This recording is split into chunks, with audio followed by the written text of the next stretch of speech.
bienvenue sur Plume à Papote. Je vous retrouve très honnêtement à l'arrache dans mon salon. On est vendredi soir et les gens communiquent avec moi. Et je me suis dit, attends, j'avais prévu de tourner 2 vidéos aujourd'hui pour qu'elles puissent sortir, pour qu'il y en ait une qui puisse sortir ce dimanche sans stress, etc.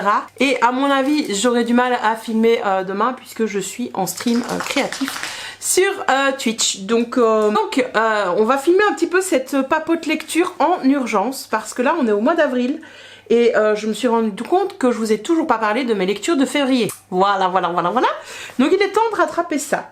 Alors sur la miniature, vous les avez vus, c'est ces 2 bouquins là que j'ai lus au mois de février et au mois de mars. C'est le tome 9 donc de Outlander, l'adieu aux abeilles, la partie 1 et la partie 2. Personnellement, je préfère bien plus la couverture de la partie 1. Par contre, ce qu'on n'aime pas, c'est ceci. Hein, j'ai lu. Vous avez déconné encore. Il fallait pas nous remettre Jamie et Claire, même s'ils sont beaux. Surtout de la première saison, quoi. À un moment donné, moi, j'en peux plus de ces trucs-là. Donc, sortez-nous les couvertures comme elles sont, belles et tout. Et ce sera bien. Alors, vous vous doutez bien que je peux pas vous résumer le tome 9 de Outlander. Sachez juste, si vous n'avez jamais entendu parler de cette série, que vous avez vécu dans un trou ces dernières années, puisque le bouquin a été adapté en série, tout le monde aime, j'ai envie de vous dire, mes parents adorent, perso. C'est moi qui leur ai conseillé la série, je leur ai dit regardez ça, ils n'ont jamais lu les bouquins, donc moi je peux leur faire des spoilers, et souvent ils me demandent oui mais qu'est-ce qui va se passer la prochaine saison, et moi je dis je sais. Je vous fais rapidos le résumé du tome 1. On va suivre Claire qui est une infirmière à la fin de la Seconde Guerre mondiale et avec son mari Frank, ils ont été séparés en fait pendant ces 4 années dû à ce qu'on sait, hein, la Deuxième Guerre mondiale, et donc ils ont décidé de vivre une seconde honeymoon. Un second voyage de noces en Écosse puisque Frank, son mari, est passionné d'histoire et s'intéresse à sa généalogie. Or, un de ses ancêtres anglais a été en garde, il avait un poste en Écosse dans les années 1700 et quelques.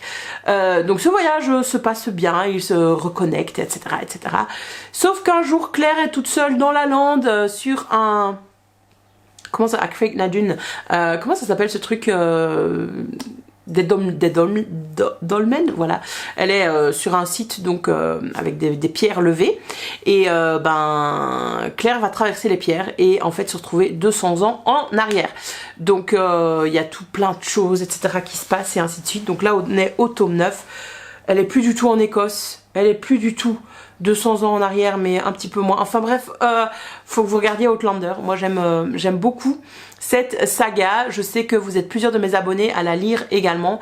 Honnêtement, je préfère l'adaptation en série que le livre. Mais ici, vu que le tome 9 a été écrit récemment, plus récemment que le tome 1, j'ai trouvé que l'autrice s'était vachement bonifiée. Et que il y avait des choses très conventionnelles, vous voyez, dans ce que pouvait dire Claire, de ce que pouvait dire Jamie aussi au tout début, pas très progressiste, etc. Je trouve que ça va vers un mieux là. Attention, si comme moi vous pensiez que c'était le dernier tome et que la saga allait se clôturer là, pas du tout, ça se termine à nouveau sur un espèce de cliffhanger. Enfin c'est pas un cliffhanger de fou malade, hein, mais on est là, on n'a pas de conclusion quoi. Donc il y en aura encore, elle est en train de l'écrire, Diana Gabaldon, donc je sais pas du tout quand ça va sortir, mais c'est lent, c'est long, c'est très long, et oui je lirai ce 10e tome quand il sortira, mais vivement, moi j'ai bien aimé en tout cas cette lecture que j'ai lue, et ça se rapproche assez d'Outlander finalement, je vais vous les montrer, ils sont là aussi, c'est toute la saga de Blackwater. Alors ici je vous montre que 4 tomes, il y en a 6, parce que j'ai prêté tous les autres tomes, les 2 premiers tomes à ma meilleure amie Audrey, donc elle me les a pas encore rendus, c'est normal, hein, elle les lit. Donc voilà, Blackwater, donc c'est une saga de Michael McDowell, et donc oui, au mois de février et début du mois de mars, j'ai lu les 6 tomes. Hein. Ça se lit en une soirée, c'est comme un épisode sur Netflix en fait. Vous avez, sauf que ça dure 2 heures, vous enfilez les 200 pages et le lendemain vous réattaquez et ainsi de suite et ainsi de suite. Et donc vous lisez tout ça sur une dizaine de jours grand maximum. C'est assez palpitant, moi j'ai beaucoup aimé et je pense que je vous ferai une vidéo entièrement dédiée à Blackwater ou avec des sagas familiales. Dites-moi dans les commentaires si ça peut vous intéresser, que je vous recommande 3 sagas familiales absolument à lire. Je vais d'abord mettre ma pizza au chaud pour pas qu'elle crame. J'ai faim, ça sent trop bon, donc on va vite tourner cette vidéo. Blackwater en fait c'est l'histoire de la ville de Perdido, qui se trouve le long en fait de la Blackwater, qui est une rivière, et la Perdido. Et on va en fait suivre une famille après les grandes inondations de 1900, je sais pas regarder puisque j'ai plus le tome 1, 1929, 1928, quelque chose dans le genre. Donc un des personnages principaux va se rendre dans les décombres de la ville en barque avec pas son assistant, son butler, son domestique, voilà, son domestique, et ils vont trouver une femme dans un hôtel et en fait les inondations durent depuis 3 jours, donc il y a aucune chance qu'elle soit arrivée là comme ça, qu'elle ait survécu sans rien avoir à manger, sans aide, et ainsi de suite. Donc son apparition est vraiment très étrange et entourée d'événements étranges. Sauf qu'en fait Eleanor, cette dame donc, qui est retrouvée dans l'hôtel, eh bien elle va beaucoup plaire à ce monsieur. Et donc on va les suivre dans ce premier épisode, dans ce premier feuilleton on va dire, tome. On va découvrir leur histoire, de leur fiançailles, de leur rencontre à leur mariage. Sauf que dans le clan de la famille, je ne sais plus comment, Casquet, voilà. Sauf que dans le clan Casquet, c'est la matriarche qui dirige, et la matriarche, elle n'a pas du tout envie qu'Eleanor rejoigne la famille. Et donc on va assister à des retournements de situation, à une confrontation entre les deux femmes et des clans qui vont se créer au sein de la famille, et ainsi de suite et ainsi de suite. Et cela va continuer en fait sur les 6 tomes. C'est vraiment, on est au cœur d'une famille, de ce qui est dit et surtout pas dit, des intrigues pour avoir le pouvoir au sein de la famille, mais pas le pouvoir comme dans Dallas, hein. C'est pas du tout je te dis de faire ça et tu fais ça, tout est vraiment très subtil et ainsi de suite. Et il y a une notion donc de fantastique tout du long de cette saga. Donc si c'est quelque chose qui peut vous intéresser, n'hésitez pas. Moi j'ai vraiment aimé la plume de McDowell. Je l'ai trouvé extrêmement fluide, trouvé ça extrêmement bien tourné. Maintenant je sais qu'une de mes amies l'a lu sur mes recommandations et les recommandations de ma libraire. On a la même, et elle a pas du tout aimé. Elle a dit oui ça se lit vite etc, mais c'est pas du tout ma cam. Donc voilà, il y a à boire et à manger bien entendu, mais n'hésitez pas à vous faire votre propre avis. En plus ces livres sont magnifiques, donc ce serait dommage de pas les avoir dans votre bibliothèque. Passons maintenant à 2 graphiques que j'avais empruntés au Bibliobus. Le premier c'est Podom, que je vous mets ici. Je pense que Podom vous en avez entendu parler partout, c'est vraiment le roman graphique à lire, féministe par excellence.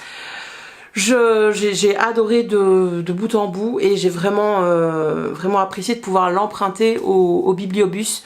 On va y suivre en fait l'histoire d'amour, on va dire, de Bianca, qui est une jeune noble à Florence. C'est donc un graphique historique. Et sa famille a un secret en fait, elle est fiancée. Et donc sa tante va lui proposer en fait de découvrir son fiancé, mais en tant qu'homme, parce que les femmes de sa famille en fait se refilent une peau d'homme. De là va naître tout un embryon glauque, et surtout en fait la recherche de liberté par Bianca. Ça dénonce énormément de choses, c'est un graphique historique, mais c'est extrêmement moderne, et peut-être que ça énonce de nombreuses vérités, mais en tout cas ça dénonce aussi énormément de choses. Et on peut se dire que cette situation qui s'est passée en 1500, je pense que c'est au XVIe siècle, alors oui on n'a pas une peau d'homme, hein, finalement on devrait réécrire ce roman en graphique actuellement. Je pense qu'on dénoncerait beaucoup de situations identiques, et que donc on peut se dire finalement en 5 siècles, est-ce que les choses ont énormément changé? Peut-être pas. Enfin vous avez 2 heures, je vous laisse écrire ça et me dire tout ça dans les commentaires. Le deuxième graphique que j'ai lu, c'est mon ami Pierrot. À nouveau, je vous mets la couverture ici. Je l'ai lu parce que je l'avais emprunté, mais dès que je me suis plongée dedans, je me suis dit que ça n'allait pas le faire. Je n'ai pas du tout aimé les graphismes. alors que pourtant l'histoire aurait pu me plaire. À nouveau, on va y suivre une jeune fille dans un univers un petit peu historique, mais également féerique, fantasmé, etc. Et cette jeune fille rêve de liberté, elle est destinée à épouser quelqu'un de très riche, un jeune noble, parce que ça va permettre à sa famille de s'élever socialement. Mais en fait, elle en a pas du tout envie, et donc elle va s'enfuir avec un Romanichel, Pierrot. Et ils vont vivre une histoire d'amour un petit peu rocambolesque, etc. Alors certes, cette histoire d'amour lui permet de se découvrir, de découvrir au pouvoir, etc. Mais c'est une histoire d'amour extrêmement toxique. Et voilà, j'ai pas vraiment apprécié les messages qui étaient véhiculés par cette œuvre. Ils sont bien plus subtils que dans Peau d'homme, hein, bien entendu. Mais le graphisme ne me plaisait absolument pas. Le personnage de Pierrot était pour moi détestable. Et donc j'ai eu beaucoup de mal. Et enfin, passons au seul roman e-book que j'ai lu au mois de février. Il s'agit de Sombre et le cheval de je ne sais plus qui, mais c'est le tome 1 de Californie équestre. Je l'avais sur ma liseuse depuis des lustres, j'ai d'ailleurs les 2 tomes suivants. Je suis pas sûre de lire la suite. Maintenant, ça m'a un petit peu réconciliée avec la romance de trouble, c'est-à-dire une romance à 3, un couple à 3. Donc ici on est sur une romance MM. Et on suit notre personnage principal, dont j'ai totalement oublié le nom, je suis désolée, alors qu'il s'occupe d'un ranch, je pense que c'est dans le Kentucky. Et lui, sa grande passion, c'est les chevaux et les chevaux de course. Et on va se rendre compte qu'en fait, au ranch, ça se passe pas très bien. Le ranch est sur le déclin, donc les propriétaires vont décider de le vendre. Donc à son grand dam, le ranch va être vendu. Et l'acheteur va venir visiter parce que lui, ce qui l'intéresse, en fait, c'est les chevaux, c'est pas les installations. Et de là, en fait, il va rencontrer 2 hommes qui sont en couple, mais c'est un couple un petit peu dysfonctionnel. Ils ont bien conscience de ça, etc. Et il y a quelque chose qui va se passer. Sauf que ça se passe très très loin, hein. Ne vous plongez pas dedans en vous disant ça va être rapide, etc. Pour ça, c'est bien parce qu'on a souvent des romances, je trouve, qui sont hyper expéditives et à la moitié, les gens sont tombés amoureux, ont couché ensemble et sont prêts à se marier. C'est pas du tout le cas ici. Voilà, c'est vraiment quelque chose qui est en construction tout du long, avec énormément de rebondissements, énormément d'intériorité, je trouve également. Donc ça, c'est quelque chose qui m'a bien plu.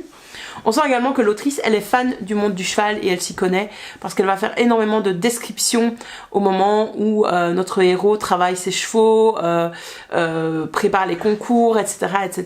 Donc si le monde de l'équitation vous connaissez ou vous aimez bien, pourquoi pas vous tourner là-dessus. Honnêtement, j'ai pas été séduite par la plume, il y avait tout ce qu'il fallait pour que ça prenne, mais il manquait un petit peu de poésie, c'était un petit peu trop factuel pour moi. Je comprends maintenant que ce soit comme ça parce que le personnage est ainsi. Mais voilà, finalement, il y a un personnage qui apparaît et qui va séduire notre héros. Et donc, cette relation pourrait très très bien fonctionner. Mais en fait, l'autrice, elle a décidé de nous écrire un trouble et donc elle va s'engouffrer dans le trouble. Et moi, j'étais là, mais en fait, ce gars-là, il me plaît bien. Moi, je veux la relation entre les deux, ça me suffit. J'ai pas besoin d'autre chose. J'avais tellement investi de temps et d'émotions dans ce couple que j'étais là en mode, mais non, mais moi, il me convient très bien, quoi. J'ai pas envie du trouble au final. Même si c'est bien fait et bien amené, bien entendu. Donc voilà, j'ai les 2 tomes suivants, peut-être que je les lirai, peut-être que mon avis changera et que je serai un petit peu plus charmée par ce trio, allez savoir, pourquoi pas.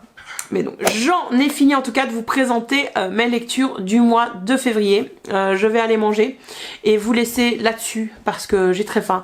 Mais vous dites-moi dans les commentaires quelles sont les dernières lectures que vous avez adoré faire et que selon vous je devrais absolument lire. Et à nouveau, désolé pour les bruits de fond de mes animaux, que voulez-vous? Ils aiment bien s'inviter sur mes vidéos, c'est comme ça, c'est comme ça. Allez, à la prochaine sur Plume à Papote, bye!